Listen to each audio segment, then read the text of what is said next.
요한복음 21장 11절. 시몬 베드로가 올라가서 그물을 육지에 끌어올리니 가득 찬 큰 물고기가 153마리라 이같이 많으나 그물이 찢어지지 아니하였더라. 예수께서 이르시되 와서 조반을 먹으라 하시니 제자들이 주님이신 줄 아는 고로 당신이 누구냐 감히 묻는 자가 없더라. 예수께서 가셔서 떡을 가져다가 그들에게 주시고 생선도 그와 같이 하시니라. 이것은 예수께서 죽은 자 가운데서 살아나신 후에 세 번째로 제자들에게 나타나신 것이라. 그들이 조반 먹은 후에 예수께서 시몬 베드로에게 이르시되 요한의 아들 시몬아 내가 이 사람들보다 나를 더 사랑하느냐 하시니 이르시되 주님 그러하나이다. 내가 주님을 사랑하는 줄 주님께서 아시나이다. 이르시되 내 어린 양을 먹이라 하시고 또 두 번째 이르시되 요한의 아들 시몬아 내가 나를 사랑하느냐 하시니 이르되 주님 그러하나이다. 내가 주님을 사랑하는 줄 주님께서 아시나이다. 이르시되 내 양을 치라 하시고 세 번째 이르시되 요한의 아들 시몬아 내가 나를 사랑하느냐 하시니 주께서 세 번째 너가 나를 사랑하느냐 하심으로 베드로가 근심하여 이르되 주님 모든 것을 아시오니 내가 주님을 사랑하는 줄을 주님께서 아시나이다. 예수께서 이르시되 내 양을 먹이라. 내가 진실로 진실로 내게 이르노니 내가 젊어서는 스스로 띠띠고 원하는 곳으로 다녔거니와 늙어서는 내 팔을 벌리리니 남이 내게 띠띠우고 원하지 아니하는 곳으로 데려가리라. 아멘. 여러분 우리가 십자가 생활화에 집중을 해야 되는데 십자가 생활화의 핵심은 예수님과 함께 내가 십자가에서 죽은 자입니다 라는 그 믿음의 고백에 있습니다. 그런데 이제 예수님과 함께 내가 죽은 자입니다라고 입으로만 말로만 이렇게 고백한다고 해서 실제로 내가 예수님과 함께 죽은 자가 되는 것이 아니라는 거죠. 반드시 그 속에는 예수 그리스도에 대한 믿음, 예수님 한 분에 대한 가치가 얼마나 크냐에 따라서 그리스도와 함께 죽는다라는 이 고백이 나에게 정말 효과가 있느냐 없느냐가 결정되어져요. 지난 시간에 제가 예수님이 하나님이신데 사람으로 오셨다고 했잖아요. 그래서 예수님을 첫 번째 인간관계로 우리에게 다가오셨다 이런 말씀 나눴는데 기억이 나는지 모르겠어요. 그러니까 예수님이 이 땅에 오셨을 때 인간으로 오셨습니다. 굉장히 중요한 포인트거든요. 그래서 종교적으로 예수님을 생각하지 말고 오늘 등장하는 그 베드로, 특별히 이 예수님의 제자 베드로의 입장에서 예수님을 바라봐야 돼요. 예수님은 그냥 목수의 아들이고 30대 초반의 젊은이인데 그분이 하나님의 아들이고 메시아구나 이렇게 받아들였어요. 베드로가 또 많은 제자들이. 그래서 철저하게 예수님의 제자들은 예수님을 어떻게 봤습니까? 그리스도이지만 인간이에요. 인간. 사람이에요. 사람. 사람의 관계 속으로 들어오신 거예요. 그러면서 제자들에게 뭐라고 했습니까? 나를 따라오려거든 부모나 형제를 나보다 사랑하는 자는 내게 합당치 않고 자기 목숨을 나보다 사랑하는 자는 또 내게 합당치 않다 했잖아요. 자기 십자가를 주고 나를 따르라 했단 말이에요. 이 말씀은 나는 지금 인간으로 하나님이지만 인간으로 왔기 때문에 나와 인간적인 관계를 맺으려면 이게 다른 말로 하면 인격적 관계라고 해요. 옛날에 남산교회에서도 계속 예수님과 인격적 관계를 가져야 된다라는 말을 많이 썼어요. 그 인격적 관계라는 그 의미가 뭐냐면 듣기에 좋은 말이 아니에요. 예수님과의 인간관계를 맺어야 되는데 어떤 인격적 관계를 맺어야 됩니까?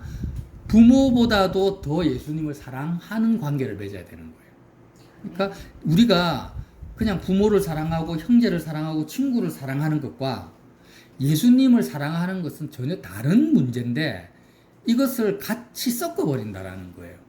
예수님은 분명히 요구합니다. 너가 나를 따라오려거든 내 제자가 되려거든 나와 인간적인 인격적 관계를 맺으려면 어떻게 해야 되냐? 부모보다도 내가 더 인간관계에서 우선순위가 돼야 돼. 자식보다도 내가 더 우선이 돼야 되고 심지어는 너 목숨보다도 내가 더 우선적인 인간관계로서의 나로 영접을 해라는 거예요. 그래야만이 합당하다. 나와 인격적 관계를 맺을 수 있다. 이렇게 말씀을 하신 거예요. 근데 우리는 이 예수님을 말씀을 무시해버리고 그냥 내가 부모하고 관계 맺듯이 사람들하고 관계 맺듯이 많은 관계 속에서 예수님과 내가 만나고 교제하고 동행한다 이런 착각 속에 살았던 거예요. 근데 그게 아닙니다. 절대 그게 아니라 예수님과의 관계는 인간관계는 어떻게 해야 된다고요?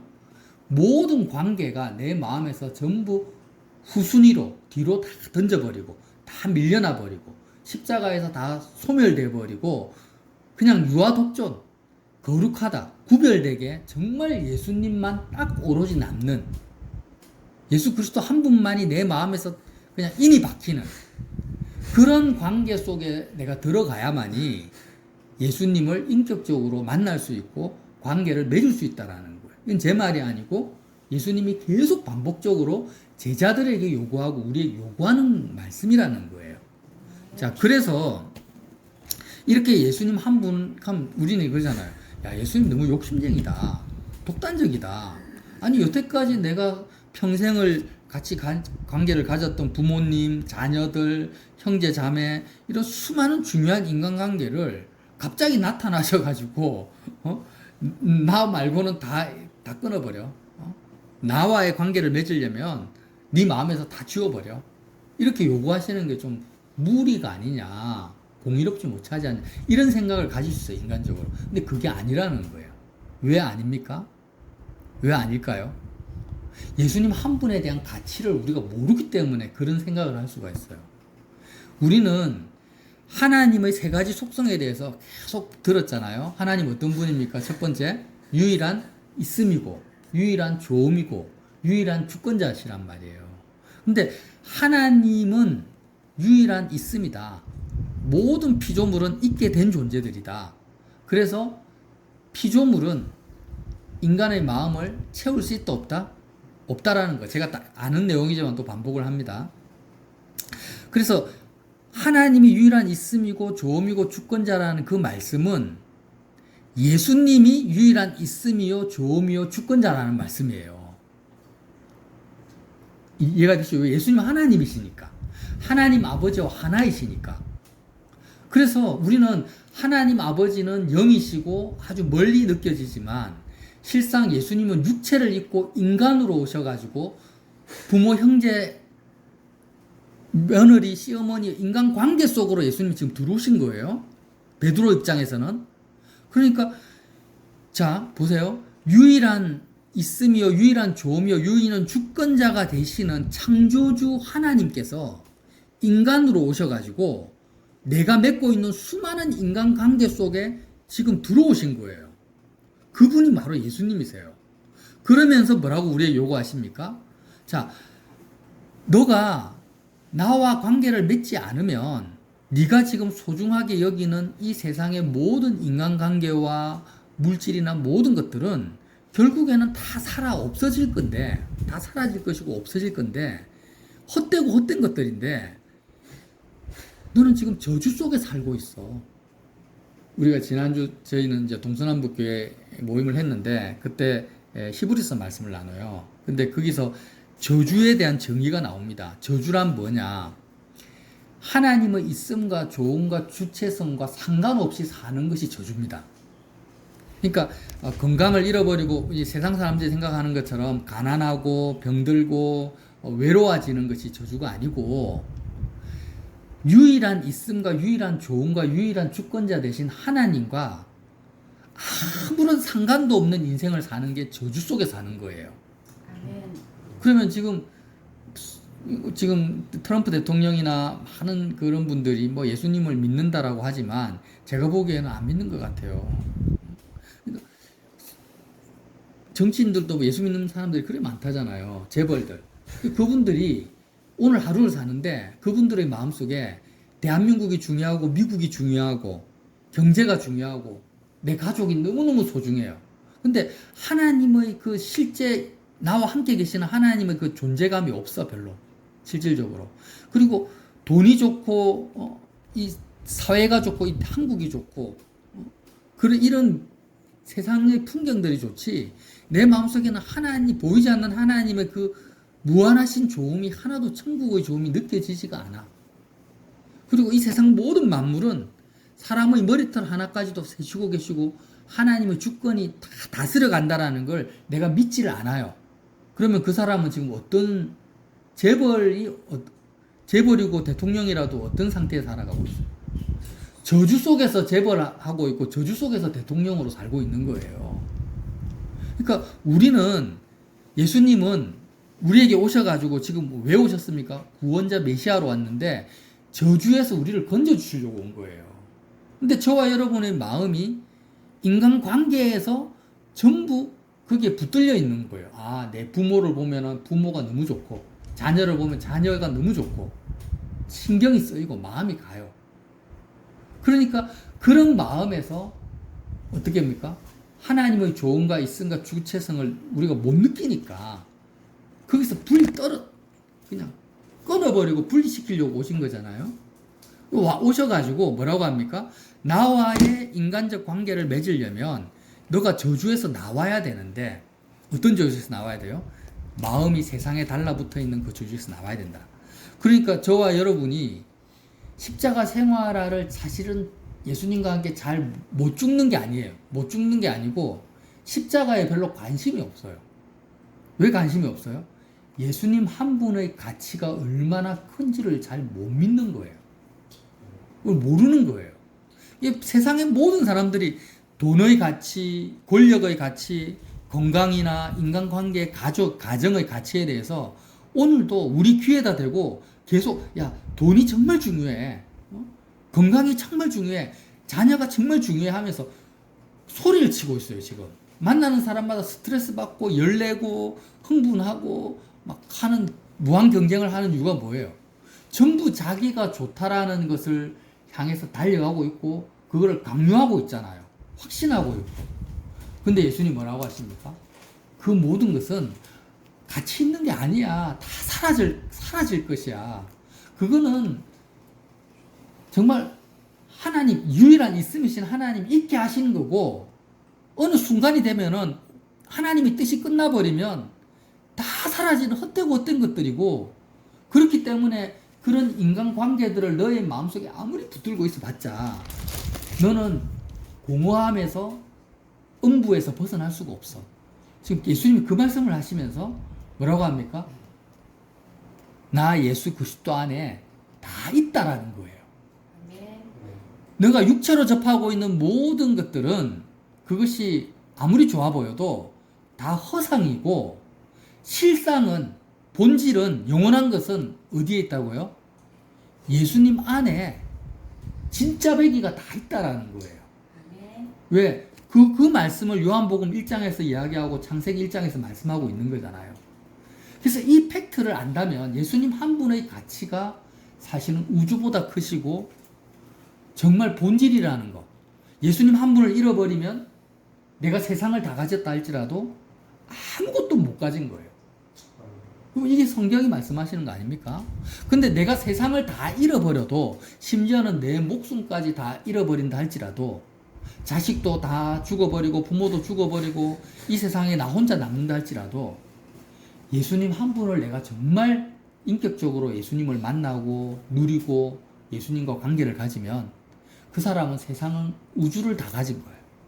하나도 잃어버린 게 아니에요. 여러분 이걸 믿으세요, 진짜?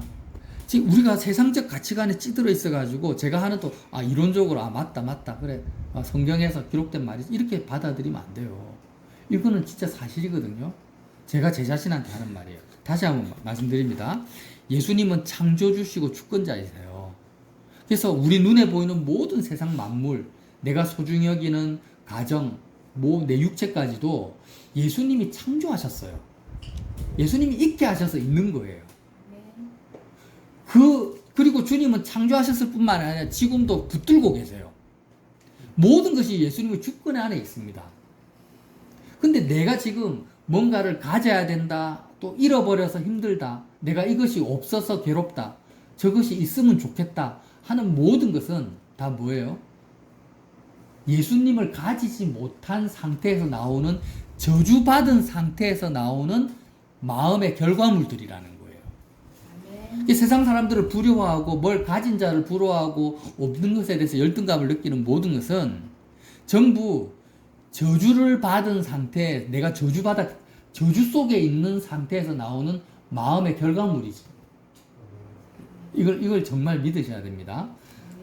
그러면 정말 내가 예수님의 있음과 조음을 또 주체생 되심을 내가 누리고 믿는다면은, 저주에서 벗어난다면 어떤 상태가 되냐? 오늘 베드로와 같은 상태가 되는 거죠. 사실 베드로는 예수님을 만났을 때 부모나 형제를 버린 사람들입니다. 자기 직장도 다 버렸어요. 그러니까 예수님과의 인간적 관계를 맺기 위해서 육신적인 인간관계를 다 버리고 예수님을 쫓았어요. 근데 뭘 못 버렸습니까? 예수님 잡히시는 전날 밤에, 잡히는 그날 밤에 뭘 못 버렸어요? 자기 목숨을 못 버렸어요. 죽는 것이 두려웠어요.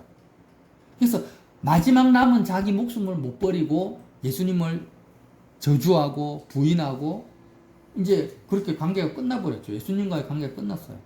예수님이 부활하시고 나서 베드로에게 나타났지만 베드로는 자신이 없었어요. 자기가 한 행동이 있잖아요. 결국에는 자기가 말을 내뱉었는데 전부 예수님 말씀대로 다 이루어져 버리고 예수님을 부인한 자로 그렇게 남아버린 거예요. 예수님 부활하셔도 본인은 예수님께 다가갈 자신도 없고 다시 물고기 잡으러 간 거죠. 물고기 잡으러 가는데 누가 오고 갑니까? 시몬 베드로가 앞에 읽지는 않았는데 21장 2절에 보면요. 시몬 베드로와 디두로모라 하는 도마와 갈릴리 가나 사람 나다나엘과 세베대의 아들들과 다른 제자 둘이 함께 있더니 베드로가 나는 물고기 잡으러 가노라 하니 그들도 우리도 함께 간다 하고 같이 갔어요. 그러니까 이 말씀이 뭐냐면 사실 예수님의 제자들인데 12명이 다 간 게 아니고 이전에 같이 물고기 잡았던 그 인간관계로 돌아간 거예요.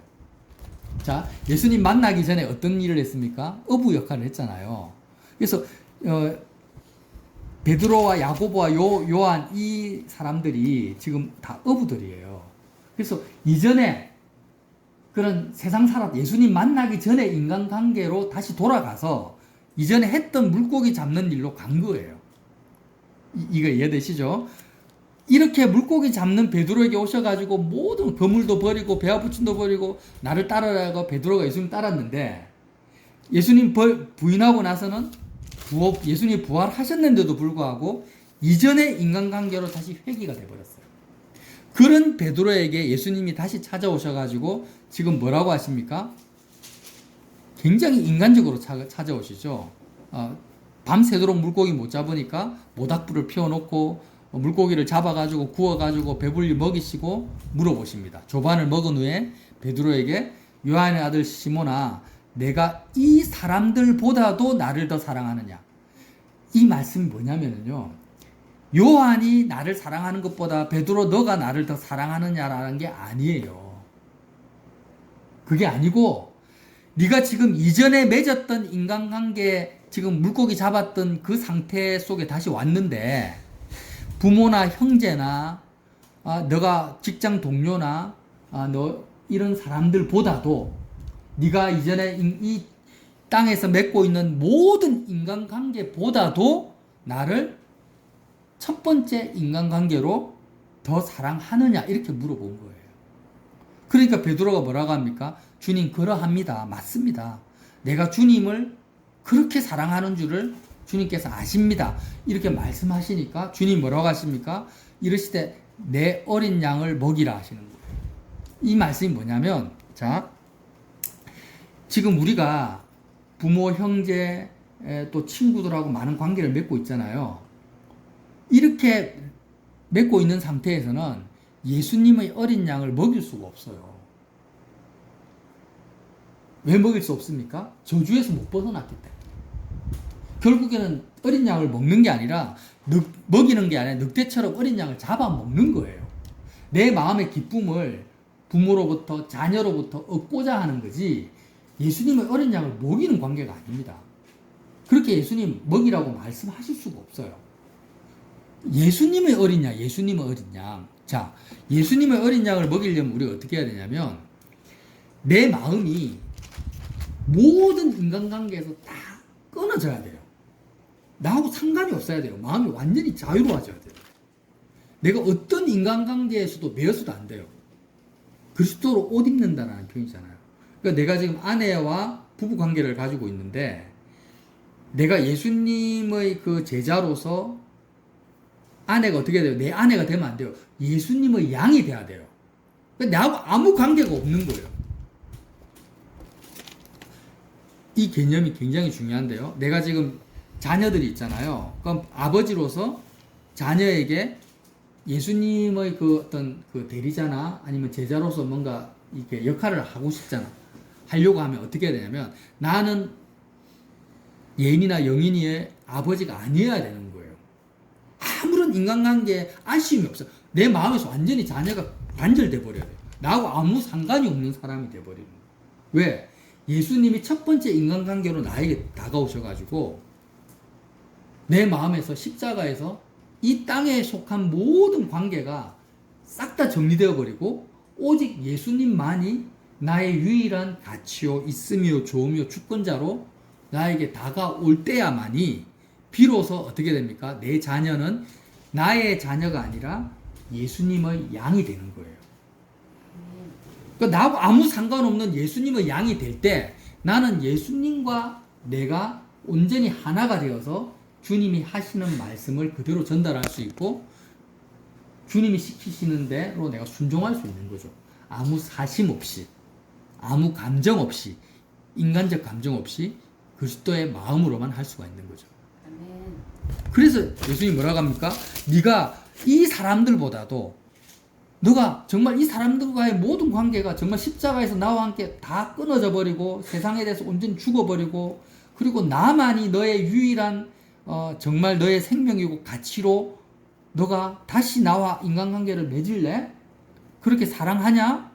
나에게 합당한 자가 되었냐? 주님 그렇습니다. 그러면 이제 너가 나의 어린 양을 먹여라. 이렇게 말씀을 하신 거예요. 이렇게 3번을 말씀하셨죠. 그래서 베드로가 어떻게 됩니까? 다시 주님과의 부활하신 주님과의 생명의 인간관계 속으로 들어온 겁니다. 인격적 관계 속으로 들어온 거예요. 자, 이제 저는 말씀을 이제 그만 나눌게요. 정리를 할게요. 인생을 그래도 오래 살아보신 분들은 이해가 되고, 지금 20대나 30대는 잘 감이 안 오실 거예요. 뭐 어떤 부분에 감이 안 오냐면, 아무리 내가 한 여자나 남자를 사랑하고, 사랑하는 관계에서 결혼을 하고, 인간관계를 맺어도, 사람이 나에게 만족을 줄 수 없다라는 걸 아세요. 인생을 많이 살아보신 분들은. 아무리 친밀한 친구 관계를 맺고, 연인 관계를 맺고, 부모 자식 관계를 맺어도, 사람은 나에게 온전한 만족과 기쁨과 안식을 줄 수 있습니까? 없습니까? 못 줘요. 절대로 못 줘요. 근데 이제 20대, 30대 분들은 막 드라마를 하도 많이 보셔가지고, 마치 좋은 사람을 만나면은 나에게 만족이 될 거라고 착각을 하고 열심히 연애를 하려고 하잖아요.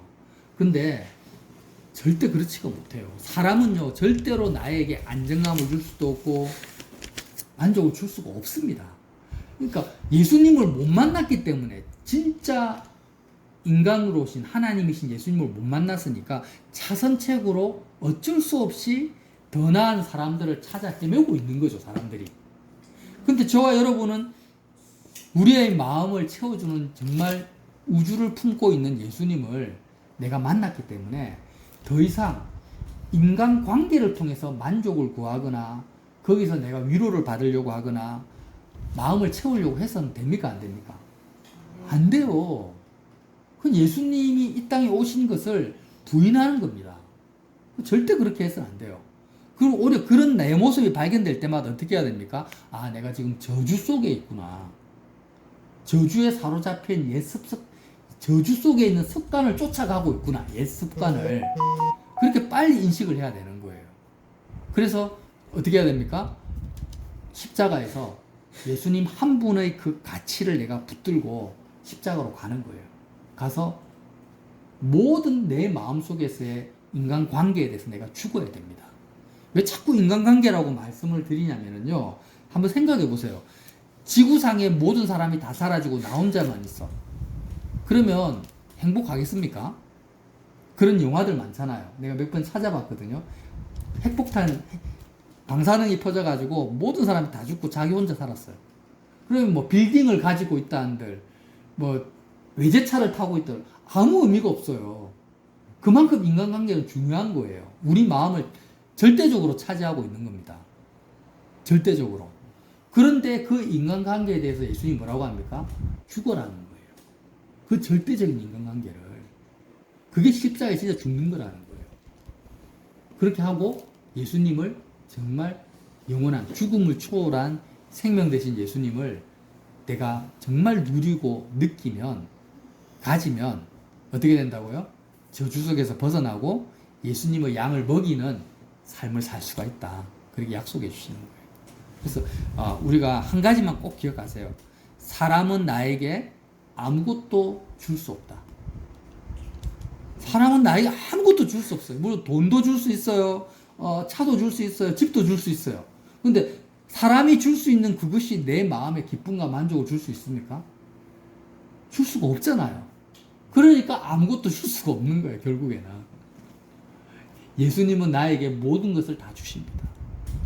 그래서 주님을 놓치면 나는 다 잃어버리는 것이고, 주님을 가지면 아무 손해볼 거 없습니다. 사기 당해도 되고, 내가 소중히 여기는 가족이 죽어도 돼요.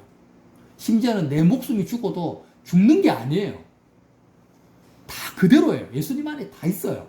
죽음도 두려워할 필요가 없어요.